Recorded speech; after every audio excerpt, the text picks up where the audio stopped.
All right, all right. How's it going, everyone? How's it going? Yeah. All right. I was there was a little bit of a delay because wanted to start out a bit earlier because it was something where I wound up like having enough time to be able to get it in a bit early, but then I realized like, oh no, something bad happened, and like my game ended up kind of going on like the another monitor, but it was a monitor that just didn't exist because I ended up swapping my monitor out, so now I'm only using one instead of two.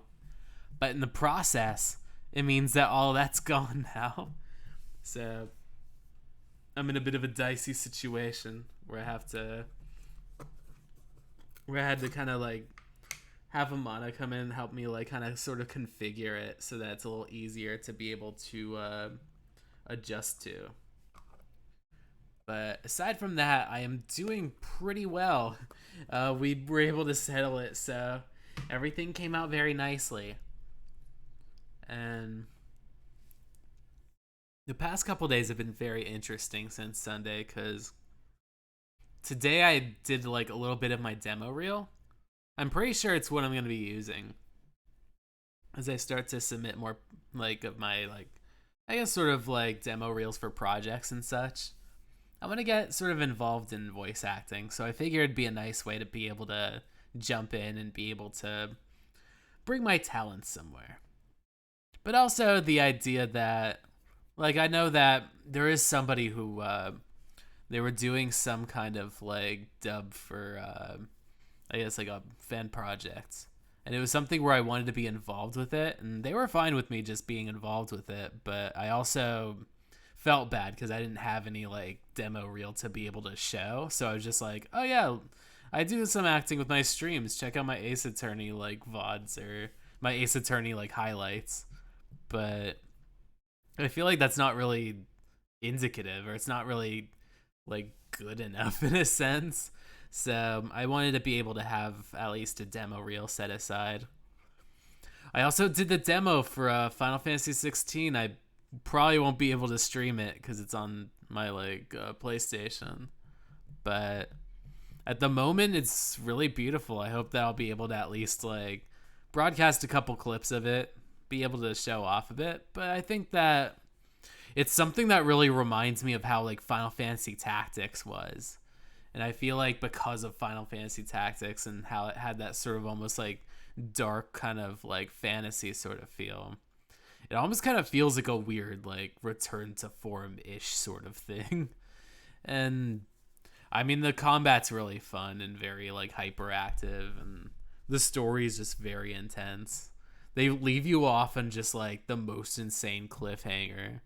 And like it's something where I went from just being like, oh, I guess I'll just kind of like save my money a bit, like maybe just wait until it's a little cheaper, to like now it being like a day one purchase.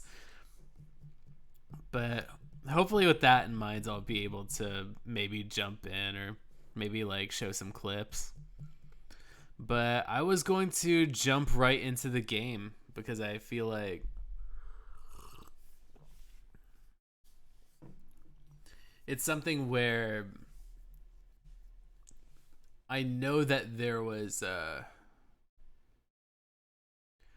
around Thursday I was planning on streaming this, but I wanted to dive into a bit more of the cassette beast because my voice is really bad.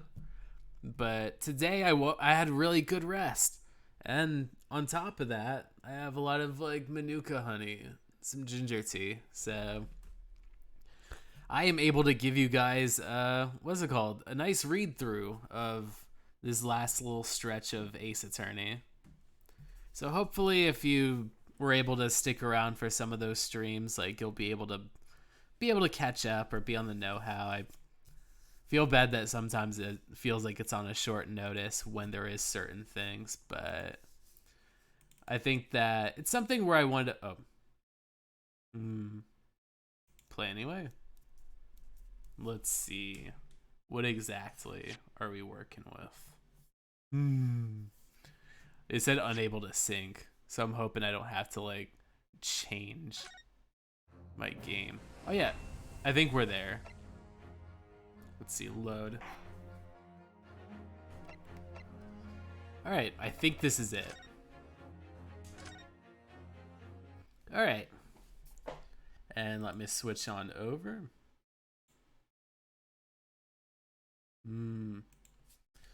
Let me check some of the controls a bit, because I think...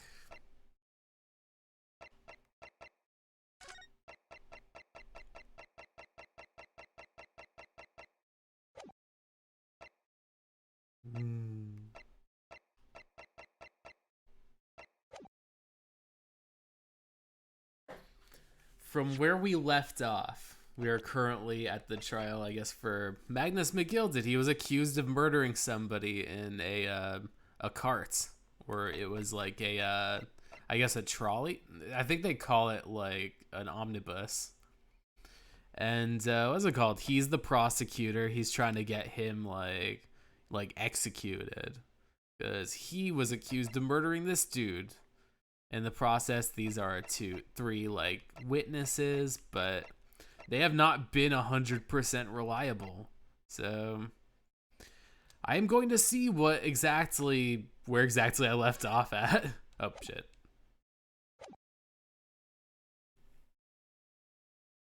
Thank you, I've heard enough.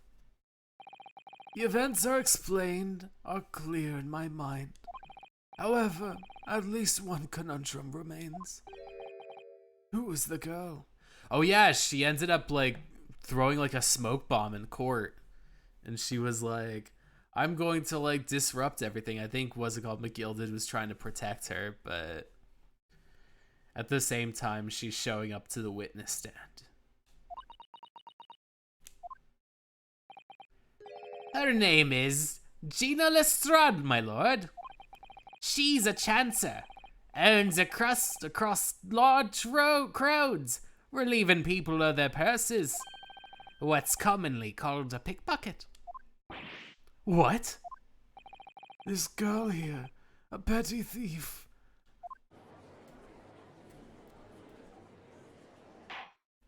Ordar. That's like a Star Wars name. Like Ordar. Is this true, Miss Lestrade? Miss Lestrade, you will answer the question, damn it. Oh, she has a gun. Oh! She just shot the... Man, she just shot the judge with a paintball. Or with the, what's it called? With like a Splatoon gun. Like the 50 million names for like the Shinzo Abe weapon. How dare you? What is the meaning of this? Oh, the girl, she's gone. Open your eyes.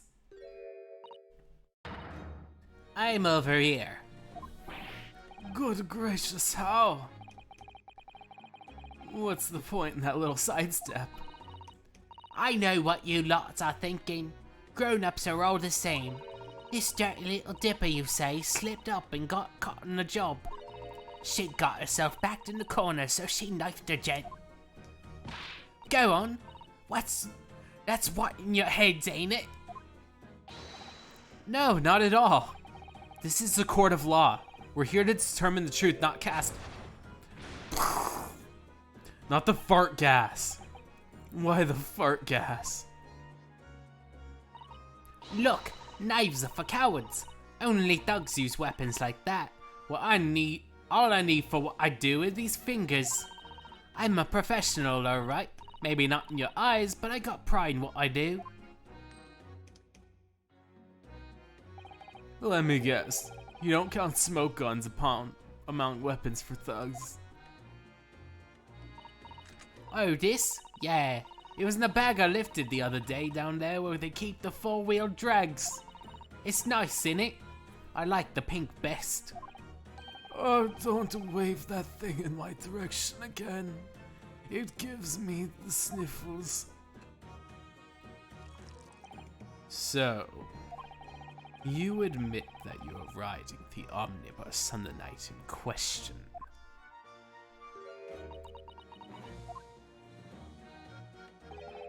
He's alright, lass. You can tell him the truth now. Alright, yeah? It's like the Irishman said.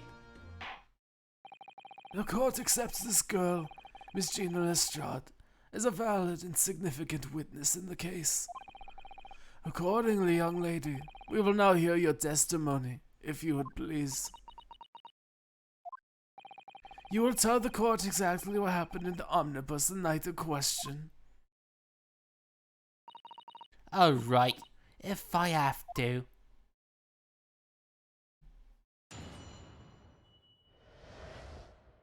What the girl saw. So I snuck inside the carriage before they hooked up the horses like they always. Just like always. But it's a right old waste of time. I got nothing to show for me troubles that night. I'll tell ya, you can't see the blind thing in the darn place. It's pitch in there. Then after a while, I heard this loud bang. Nearly jumped out me skin, I did. And the scream just came out. It's because of that the sweater found me. It helped me get away, mind. Yes, he let you go. I fail to understand this street urchin. I cannot read the subtitles, Mr. McGilded. Oh, 'tis simplicity itself, my lord. You see, she couldn't have possibly have killed the other passenger. I knew that for a fact. How? As I'm sure I said before, sir. What is going on with this cutter snipe? This this little street urchin in it. I was like, what is my best like Oliver Twist voice I can do? Just like, oh, more crew, please. I was like, that's going to kill my voice in T-minus like 5 seconds. I was sitting right on top of the place when she saw her hiding herself. I think a demonstration is called for. This is where I sat that night. And the cubbyhole which you have spoken is underneath the seat, I presume.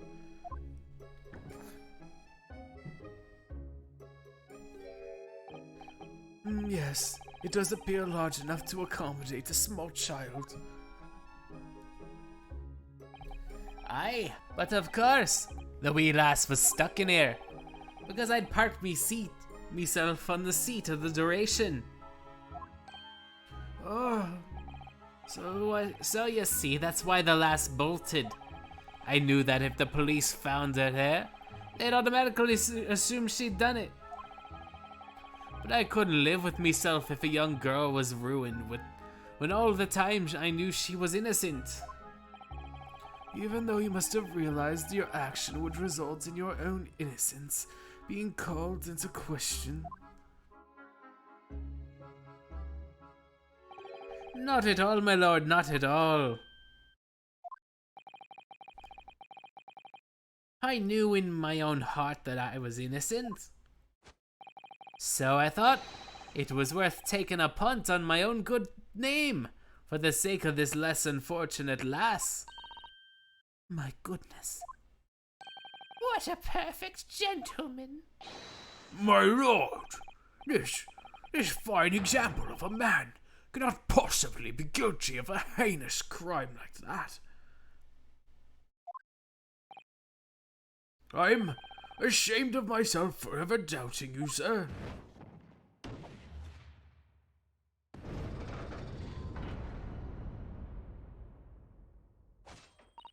With calm and calculated reasoning, one arrives clearly at the truth at the time.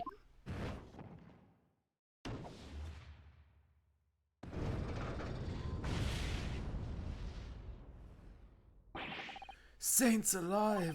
All 6 members consensually in their leanings on a verdict of not guilty. Consensual. That's such an odd way of putting it.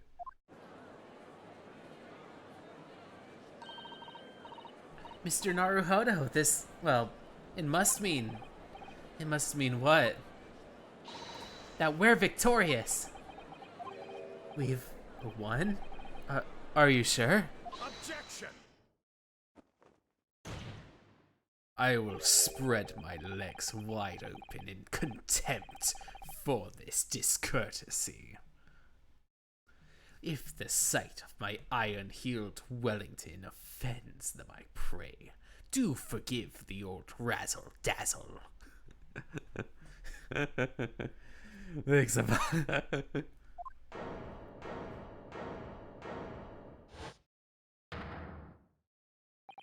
This really is a consummate example of the one momentous flaw in British judicial practices. Where evidence and reasoning should be paramount, emotion rules the day. Emotion? The witness' late statement gives us a clear idea and insight into his true nature. What do you mean, his true nature? Do you really think Scotland Yard would have made such a glaring omission? After the incident, the omnibus was comprehensively searched by officers of the police. Obviously, the interior of this cubbyhole, as the witness put it, was included in the investigation.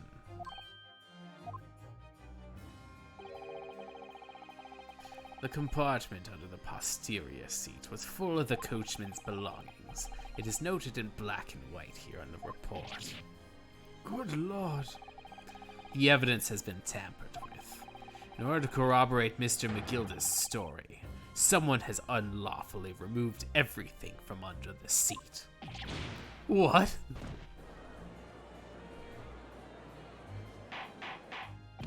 Odar, Odar. How could such a devious contrivance possibly have been effected, Counsel? Naturally, we must acknowledge the deficiencies of the constabulary in allowing this to have happened. However, I assure you, when the omnibus was wheeled into the courtroom this morning, the compartment under the seat was not empty. Well, my Japanese friend. Me? When the carriage was submitted as evidence, doubtlessly you examined it in fine detail, as would any self-respecting practitioner of law. Pray, what did you find the condition of the underseat compartment to be? Oh, to be sure, the young gentleman will be able to clear this up in a jiffy. Sorry? Go ahead, you tell the court now, fella. Oh, this was all an elaborate excuse by a desperate Lord Van Zeeks. Well, Counsel, do you have something to say on this matter of Van Zeeks being desperate? How am I supposed to answer? What can I say about the state of the little compartment under the seat in the omnibus? Oh shit.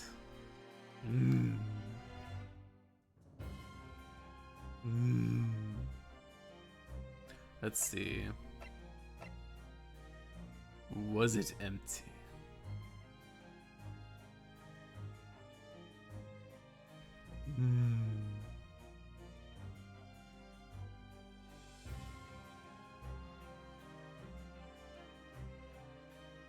Let's see.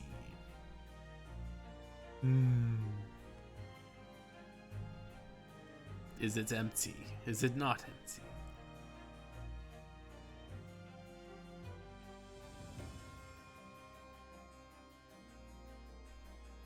Sorry, I'm trying to just make sure this all goes along smoothly. Let's see, maybe it was empty?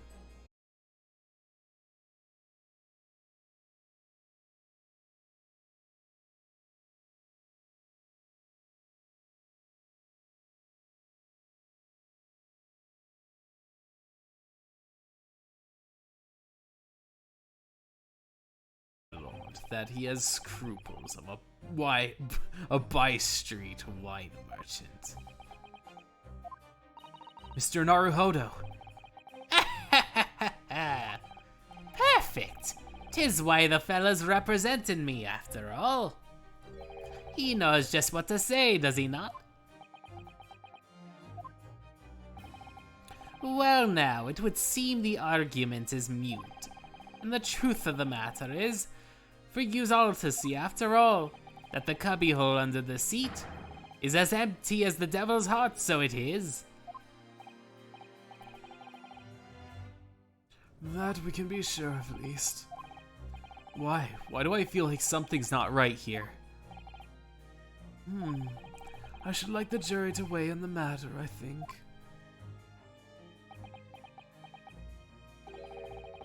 The compartment's design and the house of equipment used to maintain the smooth running of the carriage.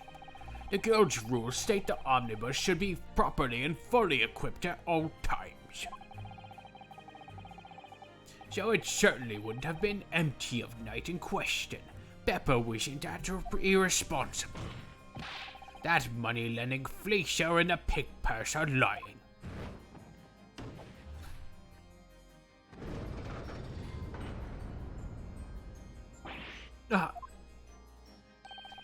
I can't believe I was nearly taken in. The stinking rich are always stinkers. Nothing but cowards, the lot of them. What? Oh no. It's a trick, of course. It's a trick. Ah, shit. I'm in. I was like trying to like be so fickle. Quite so. I must concur here. Y'all are so fickle as fuck. And what evidence made you guys curious about all this? With calm and calculating reasoning, one arrives clearly at the truth every time. Yes, but every time a different truth, it seems.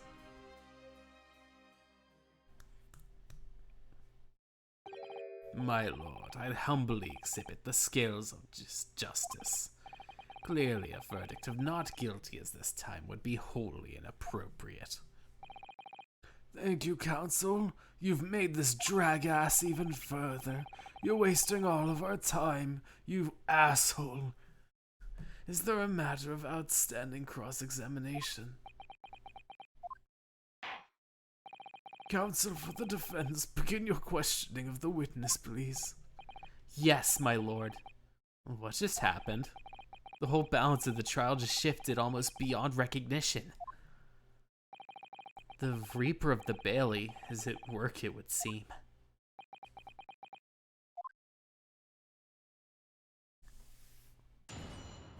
Let's see.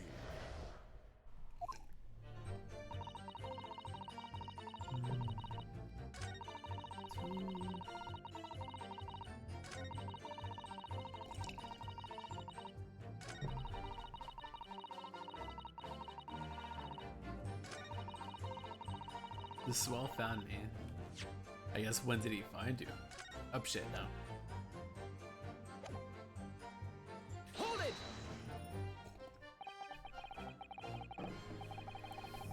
And when Mr. McGilda discovered you, he pulled you out from your hiding place? I was scared. Oh, I was scared straight, I was. He dragged me out and sat me down and seat and all. Next to the victim, Mr. Mason? Yeah, and the bloke had a knife in his guts. He was still bleeding. And the carriage lurched a bit. And it ended up falling on me. Ugh, how awful. Both me and my hands got covered in blood. It made me sick as a dog. Both her hands covered in blood. That must be what the rooftop passenger saw. After that, I believe you talked with Mr. McGilda for a while. Is that correct? He asked me some stuff. Wanted to know what my name was and what I was up to and that. And I heard something from up above. Someone screamed. Yes, Mr. First on the roof deck, he screamed like a little baby bitch. It was really funny. Well, I didn't want no one seeing me face, so I didn't look up. Then the horses were drawn in smartish, and there was the Irishman saying to me, "Get back under the seat, I'll see that you can get away later."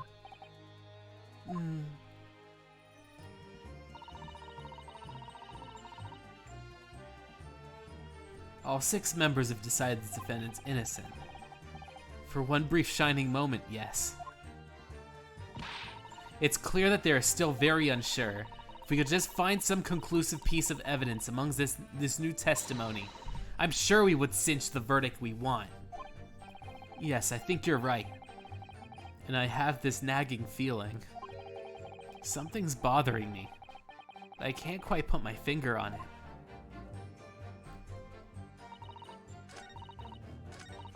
I'll tell you, can't see a blind thing.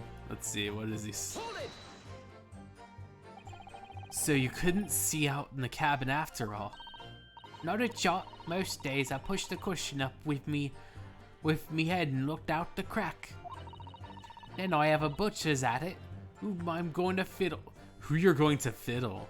Oh, don't say that out loud in public. I thought you were a pickpocket, not a butcher. I mean, I can have a look.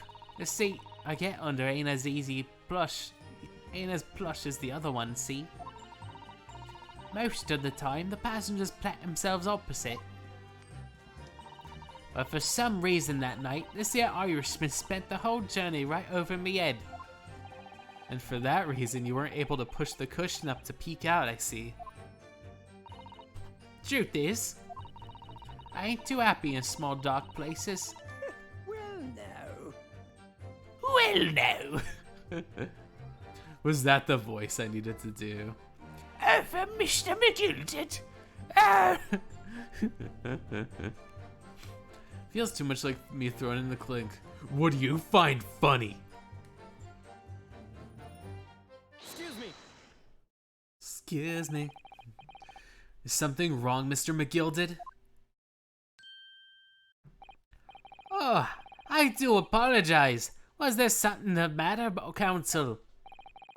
I'm just wondering if Ms. Lestrade's last comment made something occur to you, perhaps. You seem to be thinking about something to yourself. Oh, no, 'twas nothing important. I was feeling bad for the poor lasses all. I remember feeling desperate myself as a young lad shut up in the dark. 'Twas terrifying, so it was. I see, yes. I'm sure we can all sympathize. I'm still scared of the dark now. Aye, and I don't know about yourself, but I find the darkness seems to make everything, you hear seem much louder that as well. Yeah, I suppose it does, maybe. Miss Lestrade, did you hear something that night? Anything? Any unusual noise, maybe?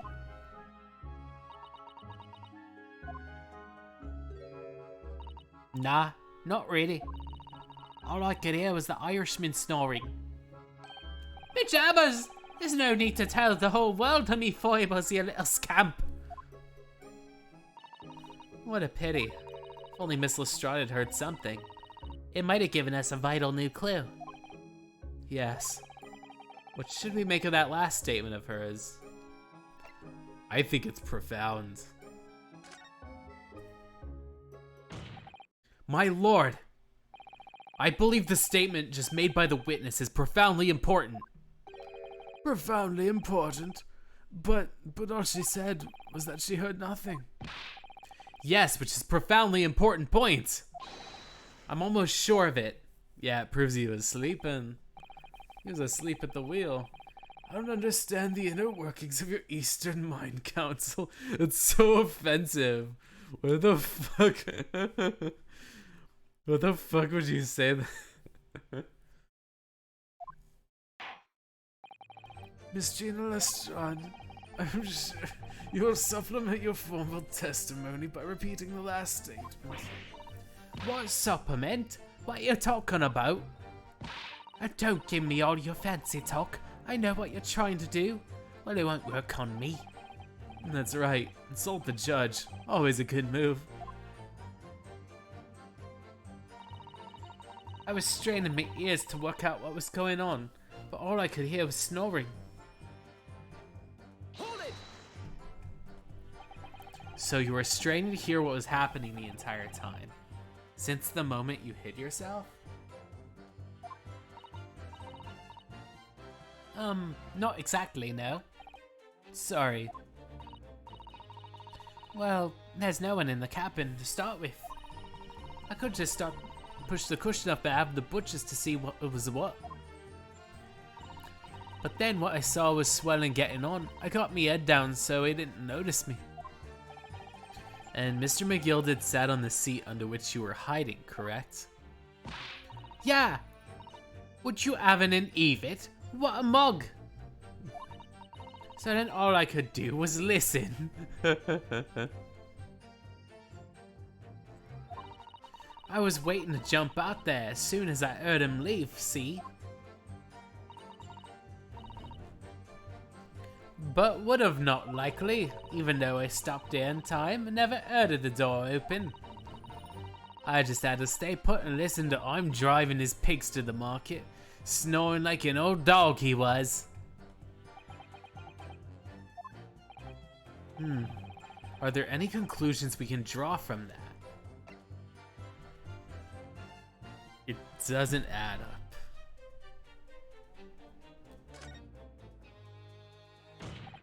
Miss Lestrade, what you just told the court is clearly at odds with the facts. At odds? Are you sure, bruv? You sure, dog? Absolutely. It seems my learned Japanese friend is not as dull-witted as I feared. So Van Zieks realized it too. Little shit. Counsel, I must insist that you shut the fuck up and bolster your claim with evidence, or some complicit party's name at the very least. Yes, my lord. I expect you to demonstrate this alleged contradiction to the court. According to Miss Lestrade, while she was hiding in the omnibus that night, she heard nothing but the sound of Mr. McGilded snoring. But think, Ryunosuke, think! There is something else she should have heard.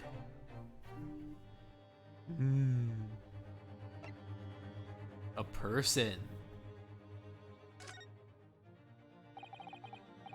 Very well, Lord. My lord, allow me to elaborate. On a particular sound that Miss Lestrade could not have failed to hear that night. The sound clearly explained by the presence of the following person. Male Strongheart. Yeah, it would have been the death cries of this dude. He would have been like, oh.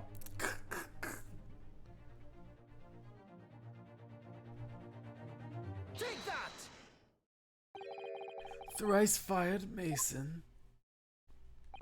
Yes, my lord. The sound that Miss Lestrade cannot have failed to hear is that of the victim, Mr. Mason, aboard the omnibus.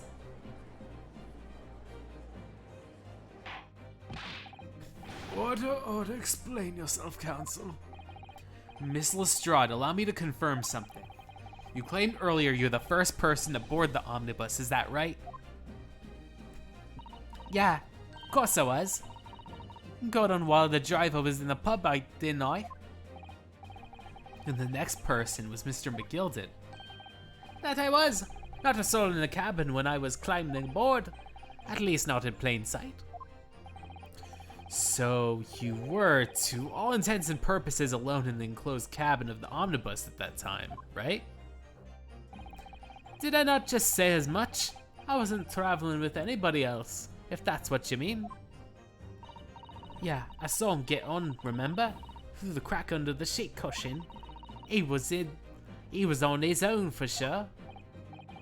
And from what I heard, the carriage made a number of stops after that on its onward journey. During which time, did you not hear the door opening or closing at all? Nah, never heard it.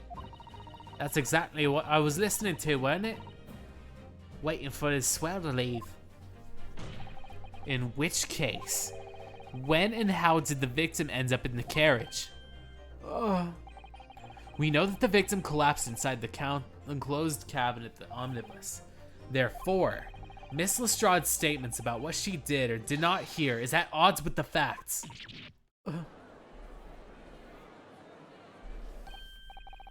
Yes, the petty thief's statement was clearly flawed.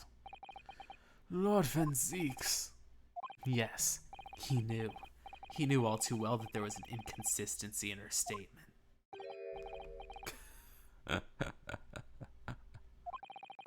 It would seem that words are thanks are in order for my learned friend. What are you talking about? You have demonstrated matters impeccably. This witness and her colorful statements are entirely unreliable. Her words are convenient untruths, nothing more.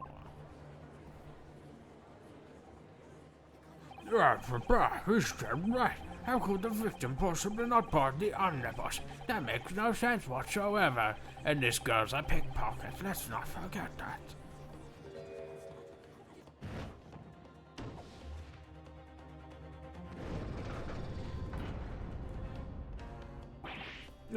She didn't even say anything. I didn't want to judge the dear little boy just because she had something rather naughty ways. But I must say, I can't abide liars. And neither can I. Mr. Foreman, I didn't want to judge the girl because she had some less than salable ways, but I must say, I cannot abide liars.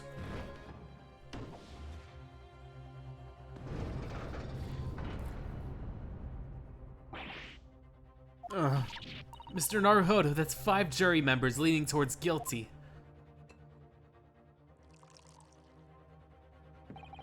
Well, your consideration for others is refreshing, my Japanese friend. To the considerable troubles you have spared me.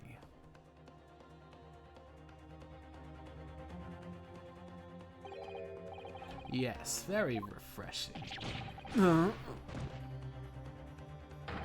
Ah! What are you playing at? Have you forgotten who you're working for, you useless? Eastern madam. This is carnage. It's perfect. Juror number 2 is the only one left. Mr. Naruhodo, the way this is going, I know.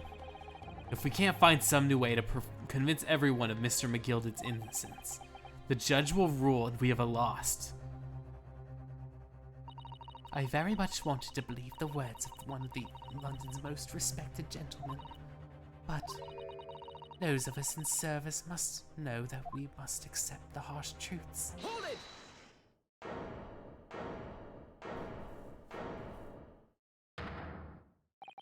Yes, the witness's last statements seem to reveal a critical inconsistency in her story. However, if we consider the possibility that her statement is in fact the truth, it may shed light on an entirely new light on this new case. What are you saying? Counsel, I'm sorry, sir. Whatever you do mean. Counsel, I will not tolerate you attempting to prorogue my injunction. Explain yourself at once. When the accused boarded the omnibus in the night in question, the victim was nowhere to be seen. Subsequently, the carriage door was not heard opening a single time, as testified by the witness on the stand. And yet the victim's body was found inside the carriage. If the petty thief's words are to be believed, how do you explain the victim's miraculous appearance inside the cabin of the omnibus?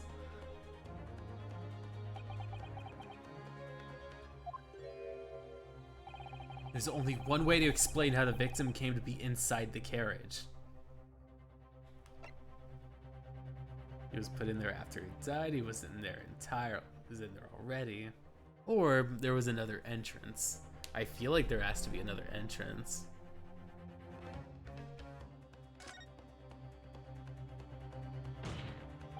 If the door wasn't opened even once, the only explanation is that the victim entered the enclosed cabin some other way.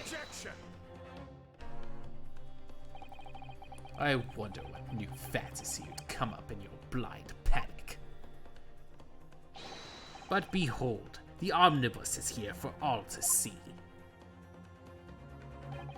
Only one side of the enclosed cabin is furnished to the door.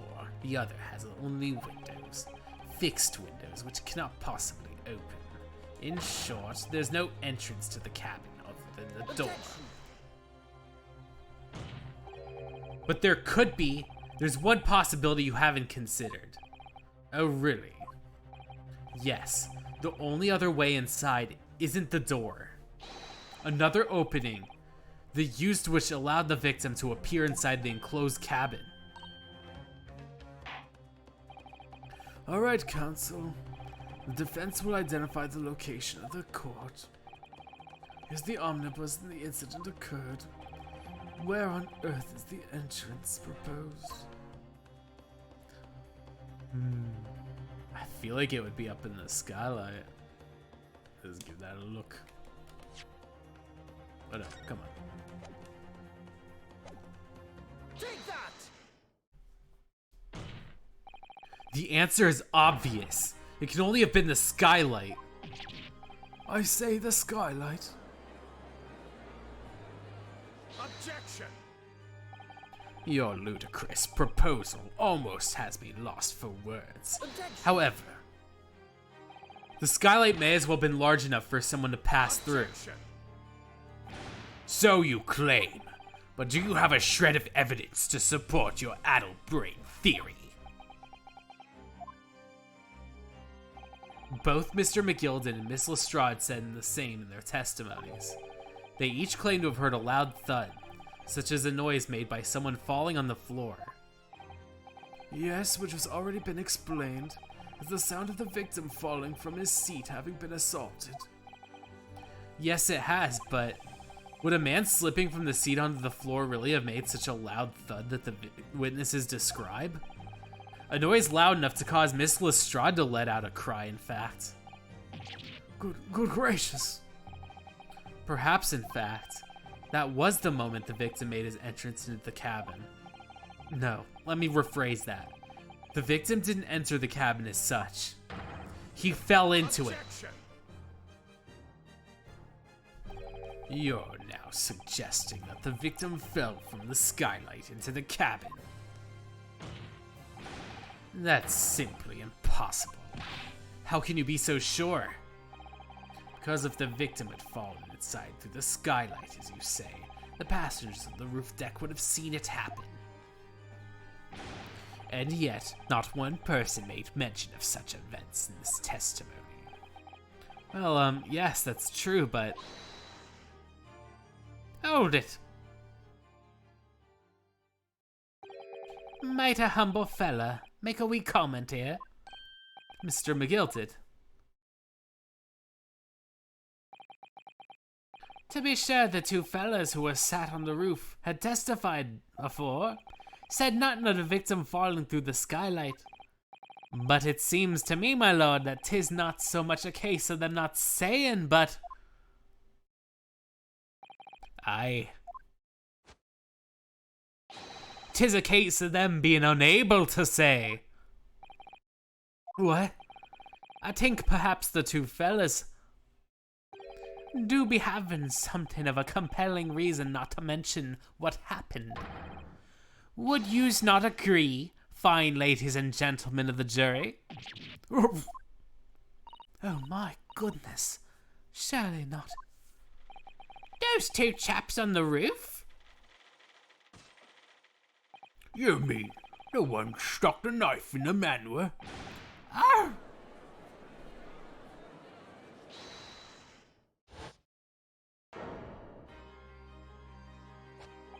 Just what exactly are you insinuating here, you blyther? You rotter, he said. You rotter. What are you insinuating? This is flaming outrage. I have good mind to give you a blinker in a minute. He'll give you a shiner in a minute, he said, and so will I. Mr. Fairplay. You're effectively accusing me, a city gentleman, a well-respected banker. And me, a very angry hatter. Suggesting that someone like me could have stabbed the man in the guts. It's a disgrace. It's a scandal. I protest the strongest possible terms. That's right, I protest too. How about you, you rotten scoundrel? Oh man, they're big mad. Order, order, order. Order, order, order, order. This is not the time, witnesses. I will not permit this wanton invasion of the stand. Return to the anteroom at once. But this is beyond reason, my lord. It's outrageous. It's very hurtful, you know. My lord, if I may comment. Go ahead, Lord Van Seeks. It was the defense that incited this outburst from the witnesses. My learned friend has seen fit to abandon all protocol and accuse the witnesses without proof. Accuse? I never intended to... It seems, young Japanese, that your command of the English tongue is wanting. You proposed to this court that the victim fell through the skylight. That hypothesis cannot stand without the rooftop passengers being aware of the events. You have branded these gentlemen liars. You have intimidated their criminal guilt. Hey, that's what you did with the little girl, though. In all British court of law, that's termed a baseless accusation. I know I was right to push this forward without any evidence, but you can't just dismiss it without a second thought. Also, I made him mad. What we wasted time for? Get him to testify. Huh? I thought there was something fishy about that hat the moment I laid eyes on the fellow. We have to see fit through now, one way or another. If there's filth and rubbish in our midst, we must dispose of it at once. Now testify! Now testify! It's right outside your door!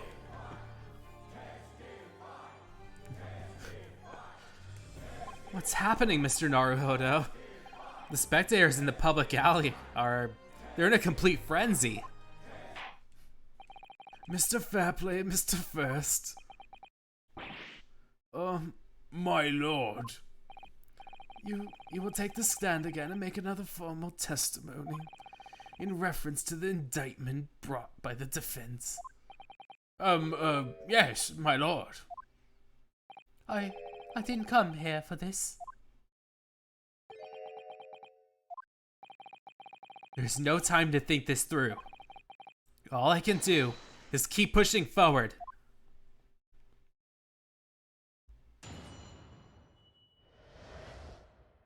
Refuting the accusation. We were the only two people up in the roof deck, dead or alive, I can swear to that. If anything had happened when we were sitting, don't you think one or the other of us would have noticed? In any case, neither of us know the first thing about the victim. We have no reason to kill the man. The skylight was shut the entire time, I tell you. I couldn't have possibly have opened it. If you're so sure the victim fell through the skylight, where's your proof?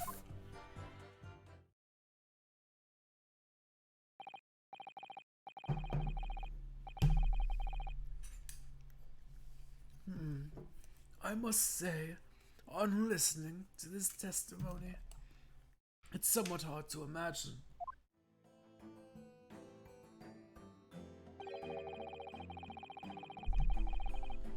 How either witness could have performed any malevolent act on this open rooftop deck without the other noticing what with. That's right, you see. We're innocent, I tell you.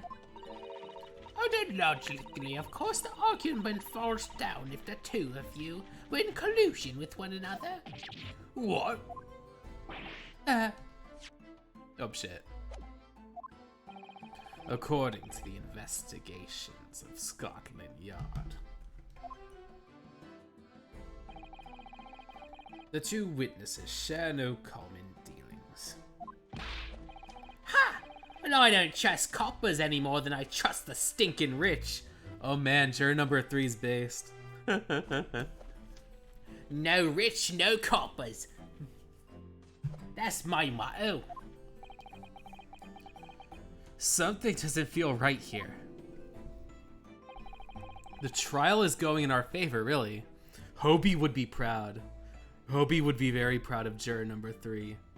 Don't like the AM and don't like the PM.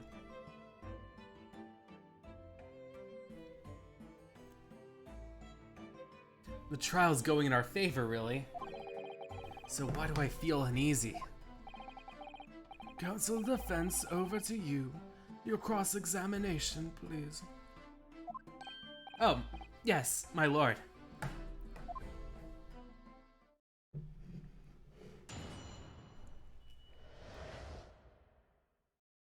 Refuting the accusation. Damn, the story keeps getting better. I have no clue who did this.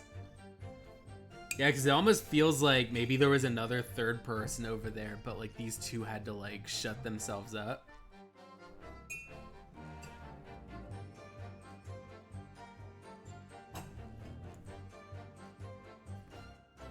Let's see.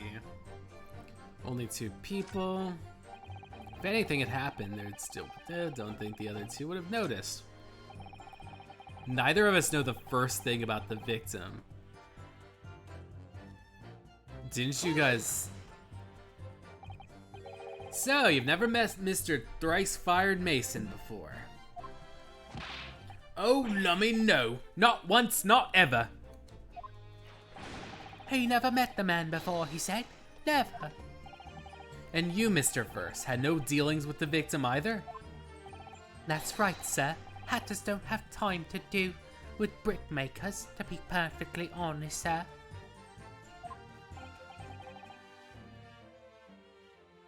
No, I imagine not. You see, how many times can I put this? Neither of us had the remotest... Oh, somebody made a noise. Remotest connection to the gentleman who was nearest. Oh shit. Oh boy. He knows a little something. Alright, let's see.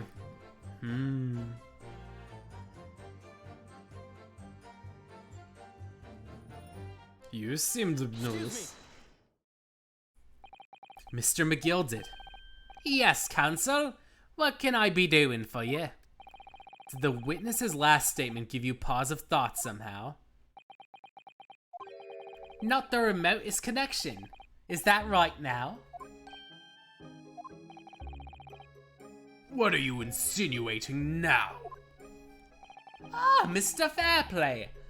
'Has been too long, so it has. Eh? If I'm not very much mistaken, I believe 'tis fast approaching, is it not? Your repayment date. I beg your pardon. You borrowed 20 guineas for me, sir. At an unconscionable rate of price. You tricked me. It's extortion. Well now, is that a touch of begrudgery, is it? A sort of begrudgery that might motivate a fella to pass his crimes off to another? Arr. And young Mr. First? Me, sir? What do you want with me, sir? You do be making hats for a living, do you not? That there top hat sliding off for your head. Is that one of your own creations, is it? Oh, well, I'm still just an apprentice, you understand. I'm learning to find a perfect fit for whatever gent walks through the door. It's a perfect fit, is it?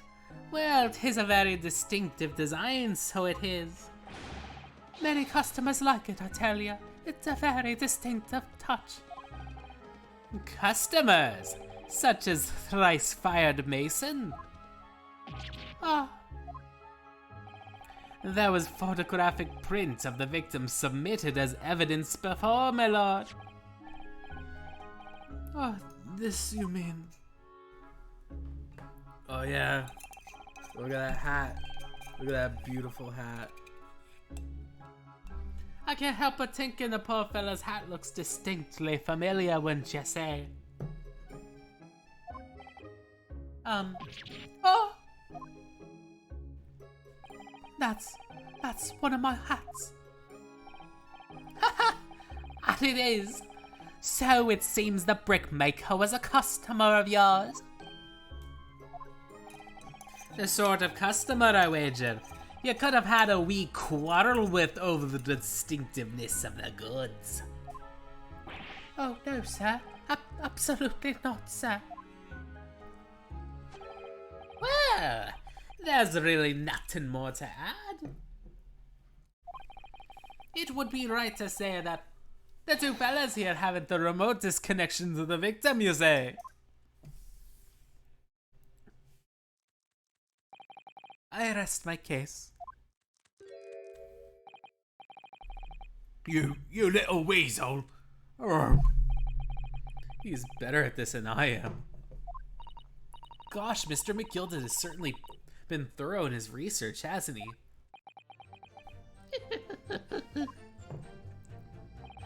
Please, don't let a little interruption hold up the proceedings. Look at his stairs. The skylight was shut down, I tell you. Let's see. Are you quite certain that the skylight was shut the entire time? I'm going to lose my block with you in a minute. Up in here, up in here. He's going to lose his rag with you in a minute. Up in here, up in here. That is what he said. Take a look for yourself. Go on. You see, it's shut fast now, just like it was on the night. So it is, of course, a fella the size of Mr. Mason could likely break right through. Still and all. What? Just look at the size of the thing. You understand? Now hold on a minute, sir. The size of the ting means nothing. Not on its own. Let's consider the bigger picture, shall we? Let's stop biting our canes, shall we? I was riding the omnibus on another occasion when I broke wind loudly. I shocked myself with it as it happens. It smelled really bad, like cabbage. We didn't need to know about your bowel movements, Mr. First.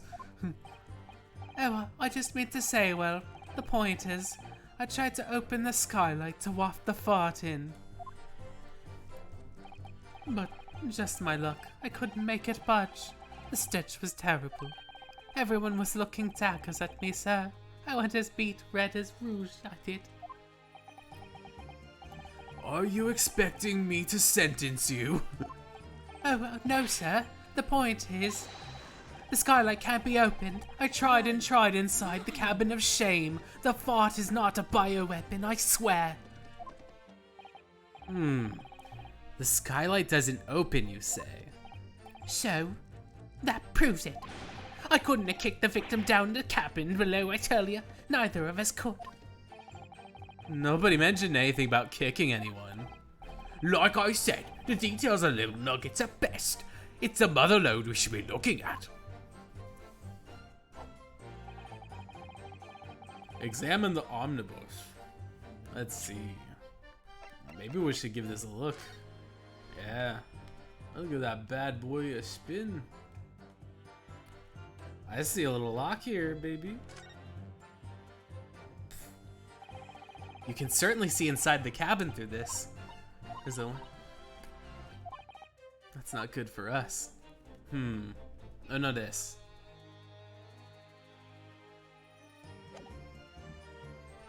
Oh, I gotta ask once again. The two men really involved. Ba-ba-ba.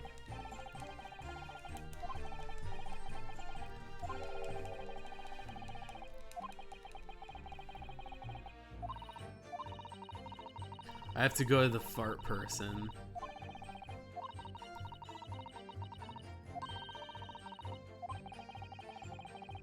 What we need now is to find a conclusive piece of evidence.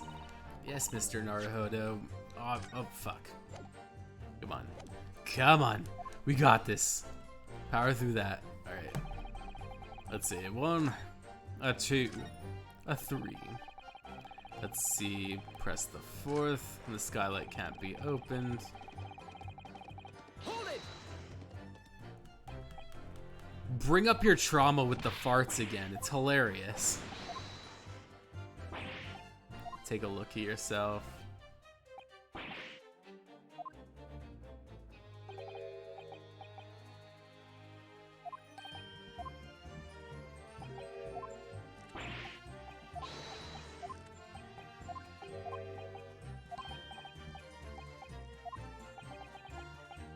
Let's see, it's the skylight can't be open.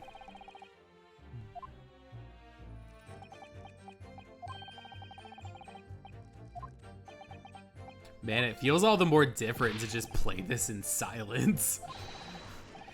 I have to be like, the skylight can't be open. That ain't. Let's see, let's press this. Excuse me. Do you have something to say about that, Miss Lestrade? Miss Lestrade! It opens. Hmm? The skylight. It's what we're talking about, right?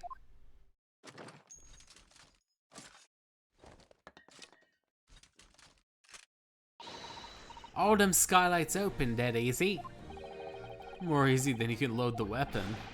That's a lie, I tell you. Otherwise, when I broke wind, You can't do it from inside, you mug. Oh. Look, a few minutes ago, I was up in the roof deck of one of them drags. And I had a great haul, I mean. I had purses coming out my ears. Miss Lestrade, this is not the forum to be eulogizing the subject of your criminal activities. Well, anyway, I had a bit of a scare. When I lifted up Blacksbroke's purse, got wise on me. All 4 of them surrounded me, so I couldn't up the bus and leg it.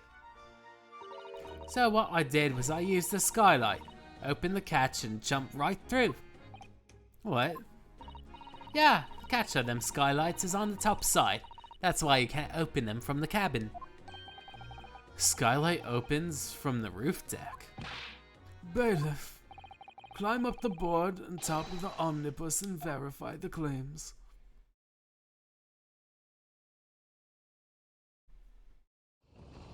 What? Yes. Drop that dead body. Oh, my hat. See?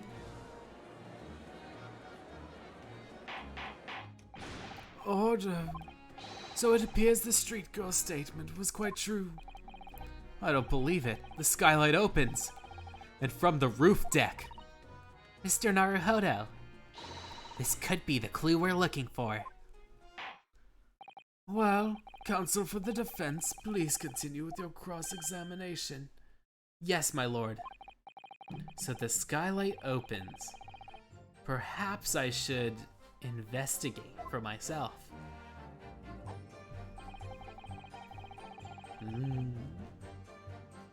Present the updated to the 5th. Let's see.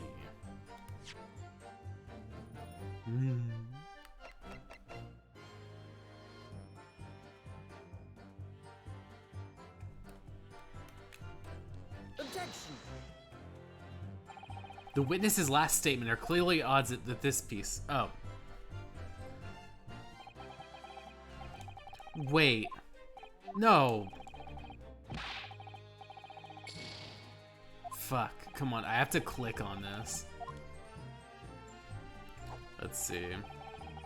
With the fifth statement, 1, 2, 3, 4, 5. Let's see.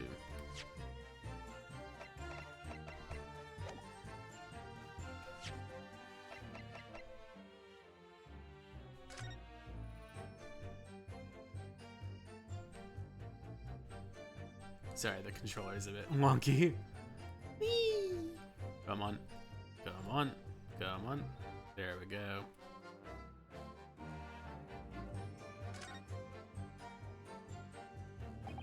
So the skylight was fastened shut before it. Now the catch is undone. We should be able to open it.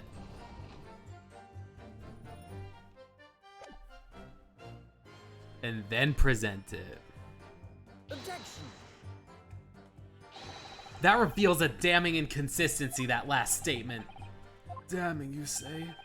As I look at you, Counsel, I see your trembling hand, your pallid expression in your brow. Huh? It seems to me that that is the damning inconsistency here with the misplaced What the fuck?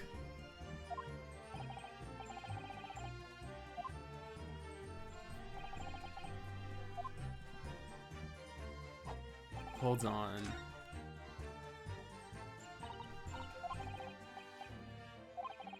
Present the updated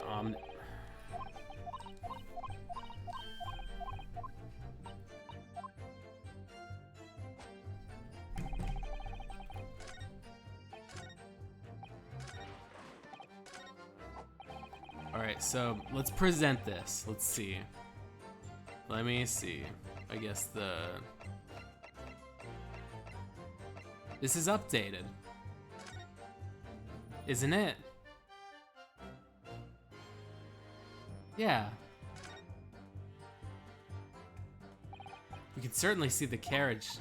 Then close lightning. See, that's not good for us. Come on. Give me the blood from the top. I would imagine I just need to get the controller going.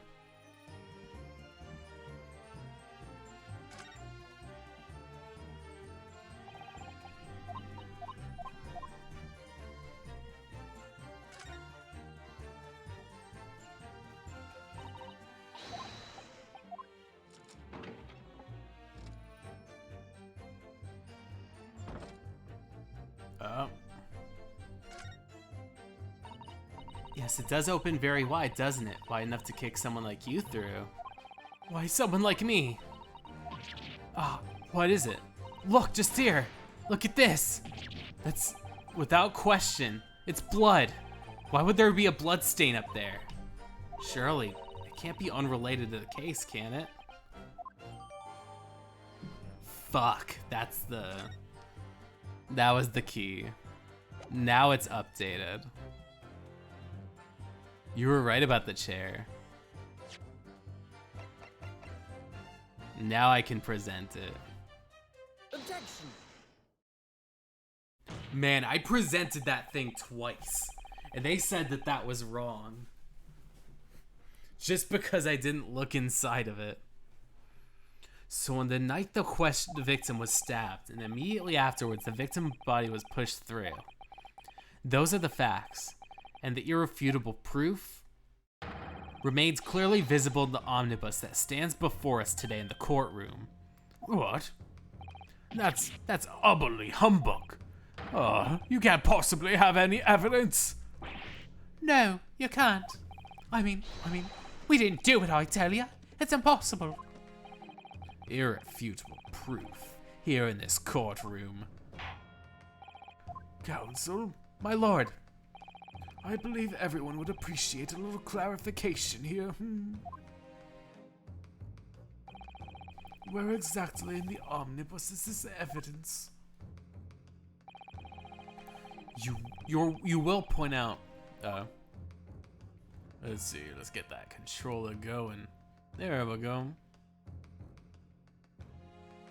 Got it! Got it. By Jupiter, is that blood? This blood stain proves two things. Firstly, when the incident occurred, the skylight of the omnibus was open. What? And secondly, the victim was already bleeding when he fell through the opening. Oh my. And so it follows that Mr. McGilded, who was inside the enclosed cabin himself at the time, cannot possibly be guilty of this crime.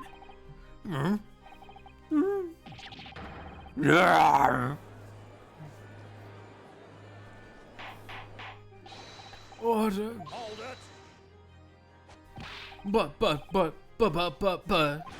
the blood could have sprayed up there when the Vela was stabbed inside the cabin. And only found its way to one particular spot of the skylight? Surely it would have been convenient. Let's keep in mind the skylight catch can only be unfastened from the roof deck. I myself couldn't have been able to open it now, wouldn't I? There's no way I can know for certain, is there? If the jet really fell through the sky, I mean. Why don't you have a good look at the floor of the cabin between the two seats, Mr. First? 'Tis all too plain, if you see. There's the aftermath that shows the poor fella dropped from the fair height right there, so it is.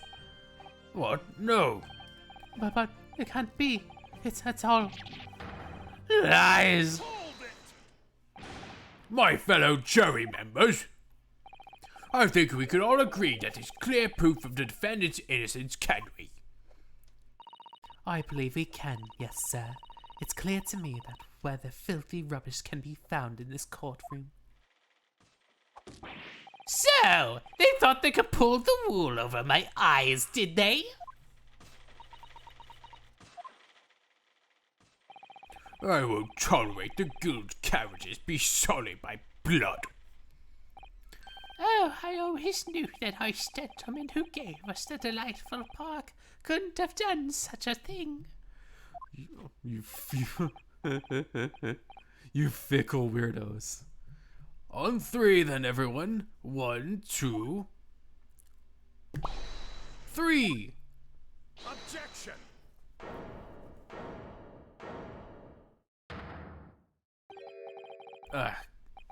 chilling performance, Mr. McGilded. Ah, and what you're referring to now, Lord Van Zeeks? A bloodstain on the frame of the skylight. Such evidence is null and void. What? Why? For one extremely simple reason. That smear of blood never existed. Objection! What? What are you talking about? It's all there for everyone to see, clearly the blood. Objection! I personally attended Scotland Yard's investigation of the omnibus. The officers involved went over the carriage with a fine-tooth comb. So I can state with absolute surety, no such smear of blood existed in the carriage. At least not until this trial began. But Are you suggesting, Lord Van Zeeks, that the stain of blood was... fabricated, my lord? Yes. And while this court has been in session... What?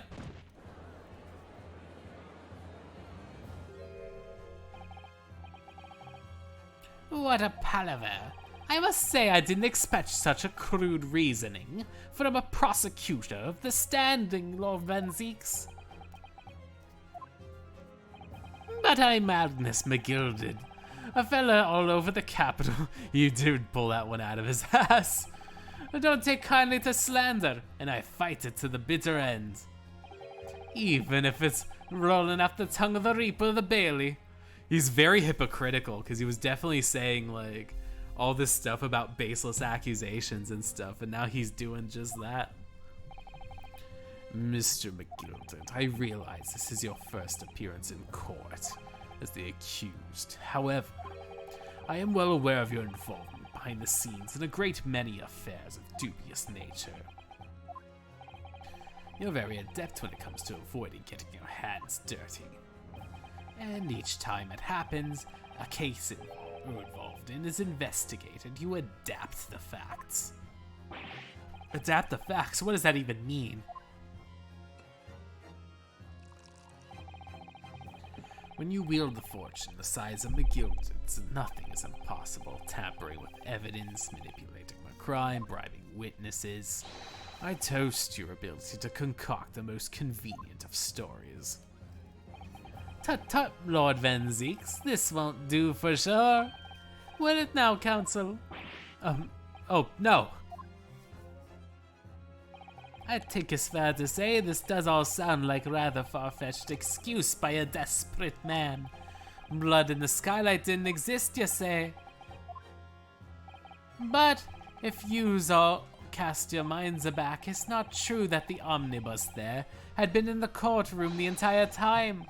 How could anyone have possibly put a smear of blood in it without the world and his wife to see? Isn't that right now, Counsel?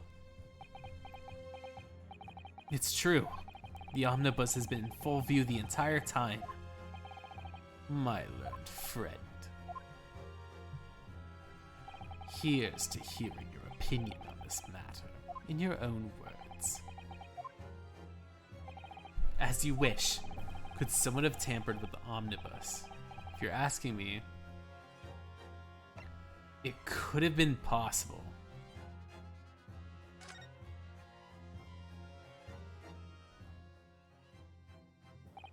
As a defense lawyer, it's my job to advocate for the defendant as best I can.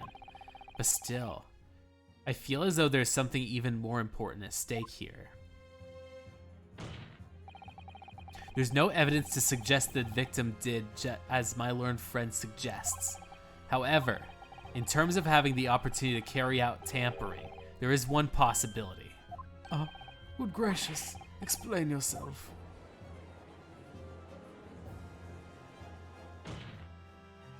Yes, there is. It seems my learned Japanese friend has no intent of running from this deceit.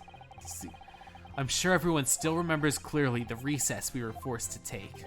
As a result of the smoke grenade fired off by the witness in the stand, Miss Gina Lestrade.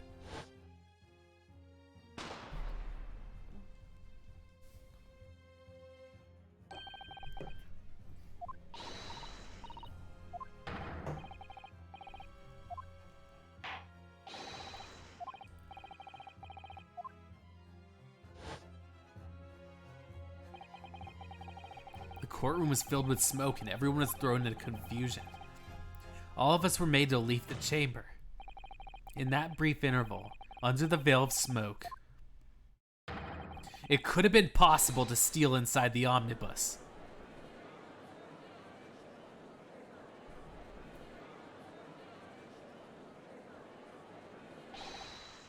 Are you wise? What are you trying to pull, you rotten feckless gouger? Feckless? Gouger? You're supposed to be defending me. 'Tis a wicked plot. 'Tis a plot to undermine me, so it is. Objection! Whatever you think this is, it changes nothing. The facts are the same. After this courtroom is evacuated earlier as a result of the smoke grenade, a number of inconsistencies materialized in relation to the omnibus. Inconsistencies such as... To start with, the storage compartment underneath the rear passenger's seat. When the police investigated it, this compartment was full of the driver's items.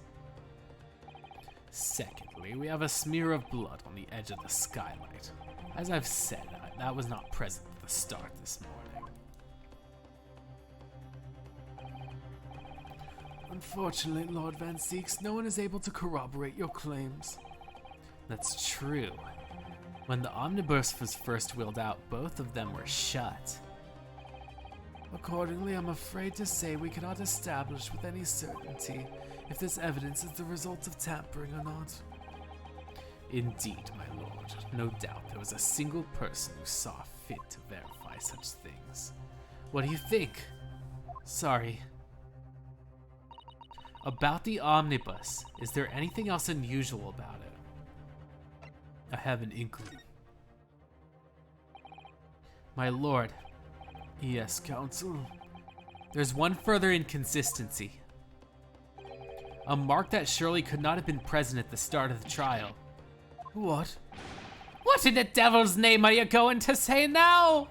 If you dare to betray me, you little maggot, you better... Objection! Silence, McGilded. The court awaits the defense's clarification. This trial keeps swinging one way or another. I have no idea what's the truth and what's deception. What am I supposed to believe here? I shall have to ask you to elaborate, counsel. Where exactly do you appear at some point during the trial? Is this mark that you claim appeared at some point? Hold on, sorry. I still have a problem with this. I feel like the axis is so off on like the joystick. I feel like maybe the blood on the floor is very fresh.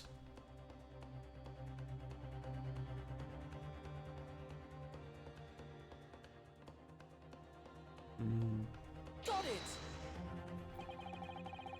If we consider the victim fell through the sky floor, you would certainly expect to find signs of blood where he landed.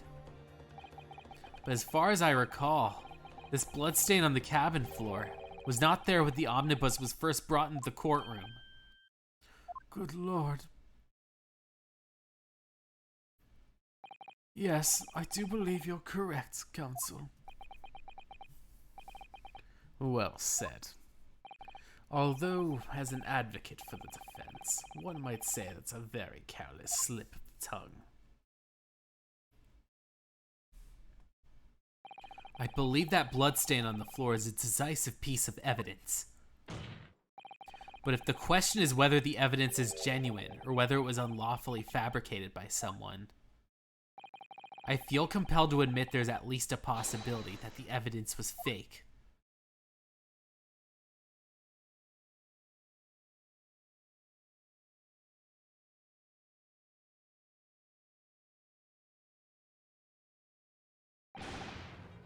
Ah! This trial is over. Mr. McGilded, I've done everything I possibly can to cooperate with the court, but 'tis all over now. but you're the defendant. 'Tis over, I tell you! Huh? Do you think it did? I'm not sure. Memory recollection. What people think they saw, 'tis all a nonsense. Facts are what counts, and the fact is, the blood stain is there, now! Well, And over the course of this desperate trial, long and extremely drawn out as it has been, that good-for-nothing Reaper Bailey has failed to present any decisive evidence at all. I'm scandalized, so I am. I thought better of Lord Van Zeeks. Well, my lord? I must concur with the defendant. The unaffirmed recollections of an individual cannot stand as evidence. At this moment in time, this particular blood stain in question is very much in existence, and in the absence of any credible method to which to prove the alleged previous non-existence, I regret to say it may be improper for this trial to continue. your lordship can't be serious. Lord Van Zeeks, what is your position? The prosecution, my lord, has no further witnesses or evidence to present. Very well. In that case, as I believe we've explored every possible avenue in this matter, I shall proceed to my adjunction. As a formality, I am of course obliged to confirm with the defense first. What formality? As things stand at the moment, it would seem that Mr. McGilded will be found not guilty. Yes, which would mean we've won. Is that really the right outcome here? Is it really alright for the trial to come to an end now with all these unexplained inconsistencies? Counsel for the defense, your closing statement, please.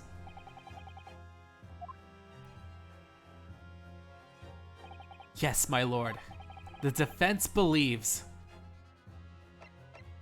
the defendant is innocent.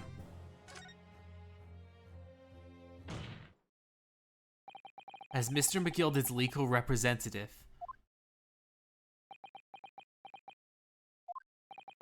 I can't breathe. The air in here is stifling. But I'm this man's defense lawyer. There's only one way I could say in these one thing I could say in this situation. I believe the defendant, Mr. Magnus McGilded, to be innocent of the allegations brought against him. Thank you, counsel.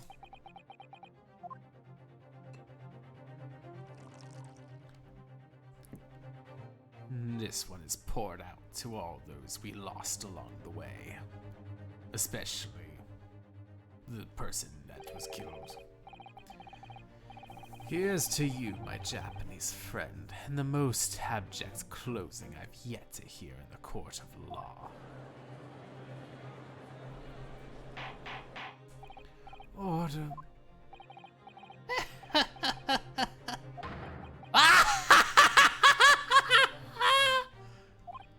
Oh, 'twas a grand decision to appoint you as my lawyer, so it was. A grand decision. You've saved one of London's most influential gentlemen, fella. Ye should be proud of yourself. Here, have this for your troubles. Huh? Your job here's done, fella. And some fine work you've done. So you have. What do you mean? 'Tis just a right honorable gentleman to so sufficiently put before. The trial can't go on anymore. And your closing statement there was, how did he put it now? Nothing more than a formality.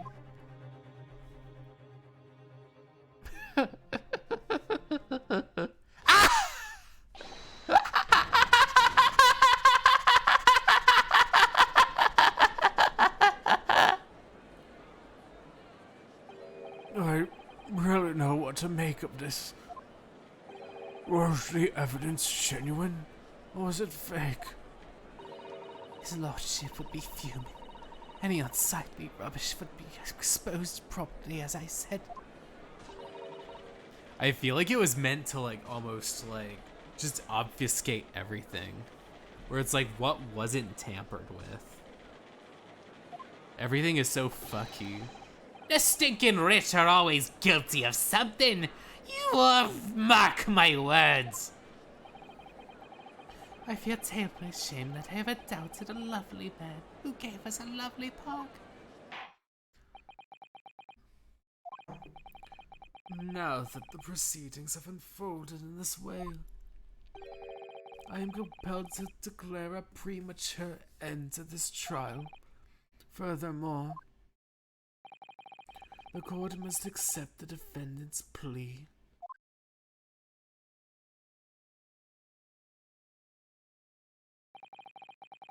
I thank you kindly, my lord.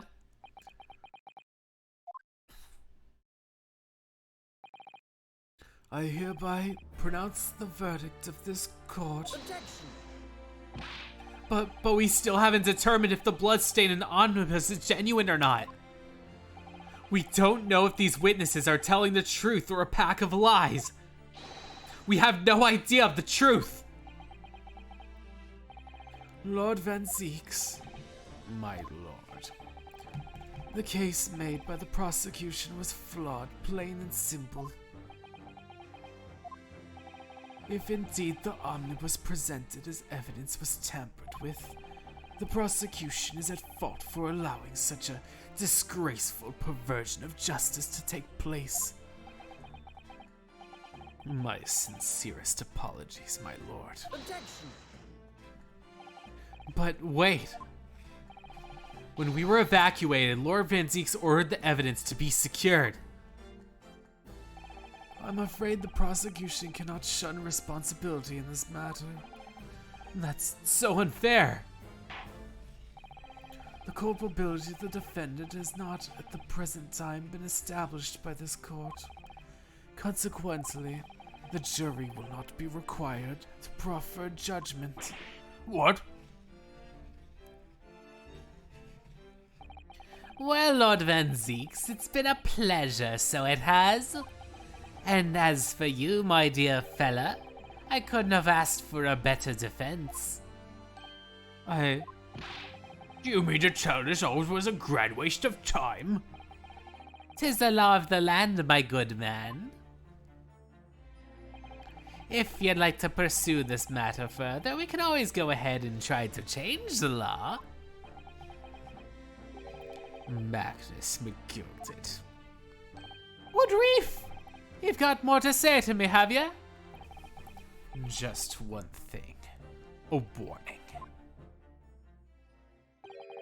This is far from over. Well, something to be looking forward to then.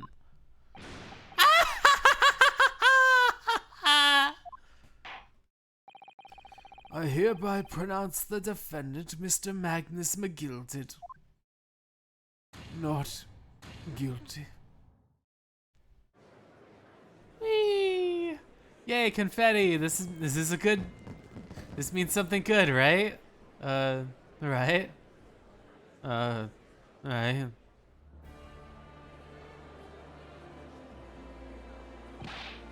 I can't believe it. This is outrage. I should have examined the evidence more.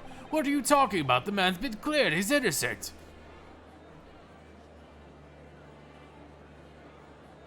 Man, fireworks in the courtroom. Ooh. With the courtroom in pandemonium, for the second time that day, the judge delivered his verdict. And my first ever trial in Great Britain came to an abrupt end, with the defendant being found not guilty. Ostensibly a victory for us.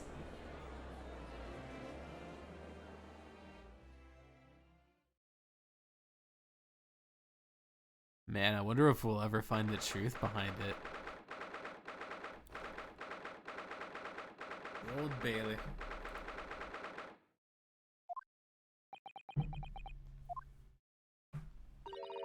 That certainly was a long trial.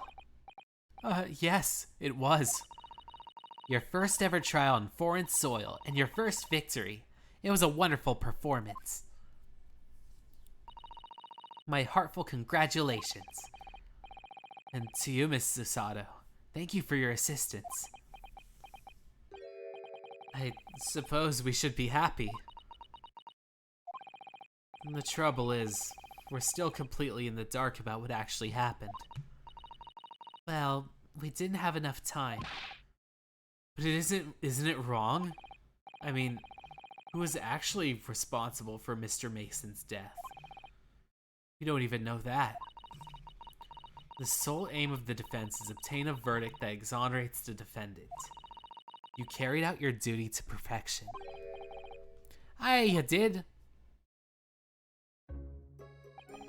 Mr. McGilded. Ah, and the girl's with him too. Well, it seems the stories are true. Oh, what stories? About the 6 enormous fireworks they be do letting off when the verdict of not guilty happens. Yeah, I thought it was just a weird thing that happened in courts in, like, what is it called? Edo period Japan, but I guess they let off fireworks in Britain too. I'm sure you must have been seeing them now. Spectacular, wouldn't you say? Yes, definitely. I heard it was a sight to behold, and to be sure it was. And if you're to thank, I suppose, for having the opportunity to see it. Oh, I don't know about that. I'm not sure I really did anything. What on earth are you saying, fella? How did I walk out here a free man, then? I don't think it was so much thanks to me as down to your planning. You're a straight-talking fella, aren't you? I must say, you hadn't led me astray there in my head for there once or twice. That you're young and headstrong. Ah, 'tis water under the bridge. Congratulations, Mr. McGilded, on having your name cleared. But nothing's resolved. There's only one thing that matters to me. Oh? They've all seen that I didn't do that odious and obstinate deed. 'Tis grand, is it not? I suppose it is. Now, the fine fellas of Scotland Yard can take the matters into a hand and sort out any wee details. They'll see it for what it is. They'll get to the truth. I've absolute faith in them, so I have. After all, I do be providing a good number of their wages with all the taxes I pay.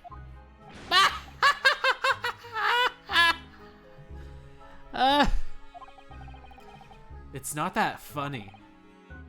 So then, as we agreed beforehand, 1,000 guinea for your troubles, fella. Oh? No, I couldn't possibly accept that much. Hurrah! Be whist! You're a humble people, are ya? You're from the east. Well, if you insist. But have this, and still haul, you deserve an award. Mr. Magnus McGilded. Everything is ready, sir, if you'd like to follow me into the courtroom. Into the courtroom? What's this, officer? 'Tis sooner than I was led to believe. I hope it's not inconvenient, sir. There were some changes to the schedule. Well, I must be making tracks now. 'Tis time for the inspection. Sorry, what inspection? They're going to examine the omnibus again, so I'm told. I asked if I could be present for it myself. They're going to examine it again? Now? Naturally, I'm under no obligation to take part in any more of this matter now. But as an upstanding member of London society, I do be doing me best to help where I can. 'Tis a gentleman's duty, so it is. So then, I fare thee well. 'Twas an absolute pleasure meeting yous. I hope you're having a whale of a time while you're studying here in Great Britain. And there he goes, a free man. Oh, I forgot she was here too.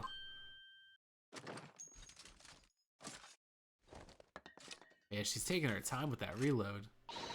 Don't move. Whereas I want to say get a move on. She really doesn't take forever to load that thing. Miss Lestrade, would you mind putting that thing down? You're a grown-up. Sorry. And I hate all grown-ups. Ah, there you are! Oh. Naughty, running off like that. Is this some kind of picnic? Who's the little girl now? And taking off with you as well. I was looking forward to the trial run of my experimental smoke grenade launcher. Ha! Oh, do you want to play? You won't beat me. Grr. Excuse me, but who are you? Oh, good day to you. I'm, well, the inventor, I suppose, of the machine. The inventor? Well, normal smoke grenades are so dull, don't you agree?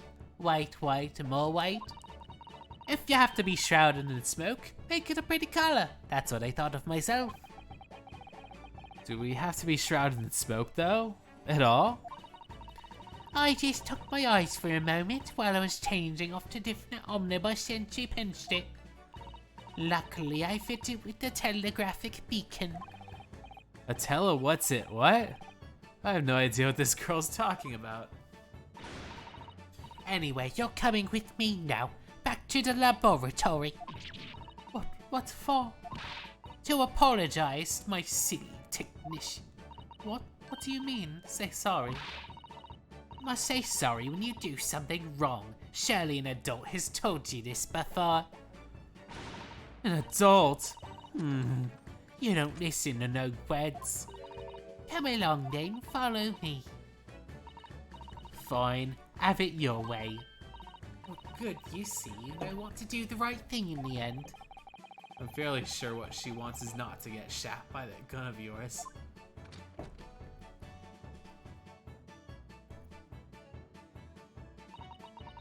We'll be leaving now then. Bye-bye. I'm so sorry for all the fuss. I have no idea how to do that voice. Is it? No fuss. I think it might have been. What's like a little girl voice? I'm not sure. Well, do you think we perhaps be on our way too? Yes, you're right, but where to? Oh, we haven't had the time to find the place to stay. No sooner had we arrived in London than we had to rush here.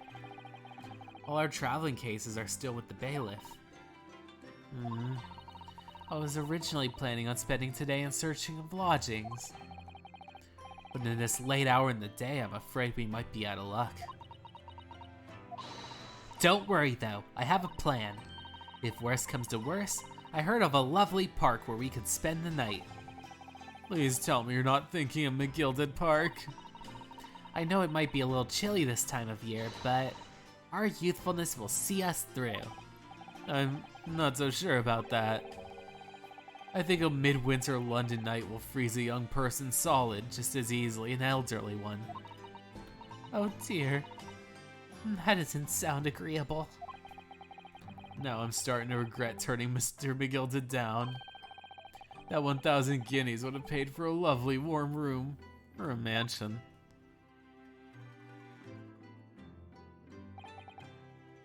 And so, the trial to determine my worthiness for the study tour was over by the end of the first day in London. However, as we were soon to learn, there were more trying times ahead. Just as the Reaper of Bailey had warned, the case was far from over. Oh.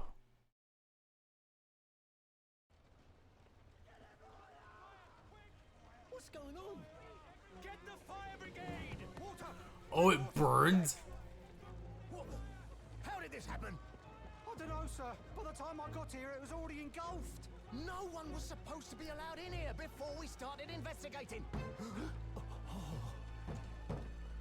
What? No. Oh, good God. There's a person in there. There's someone in there.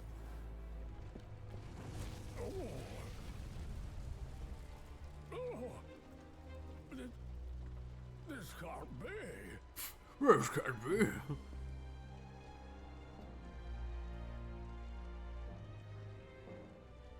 Who was in there?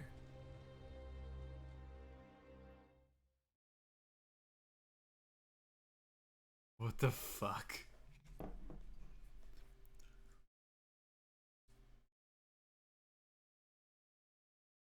Was that? Oh.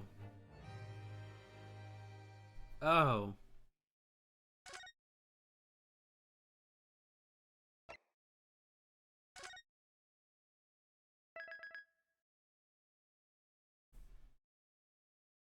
They killed him.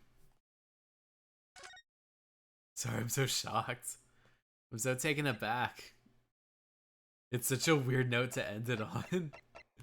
I was like, oh fuck. Oh my. So I have to like recover a little bit. I'm still like kind of at pause.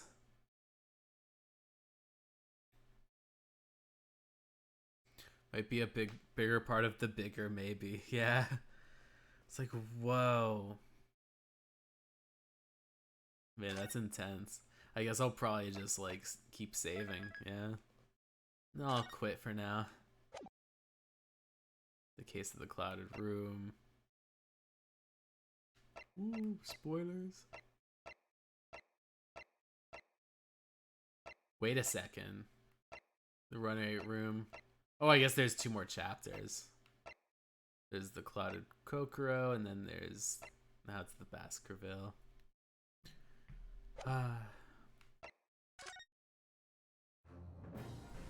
Well, that was a very intense way to end it all, but I am going to be heading off for the night. I will be seeing you all Thursday with Cassette Beasts. But before then, I'll be poking my beauty mark, poking the microphone, and you will all be off to enjoy whatever the next stream might be. See you all sometime soon. Bye.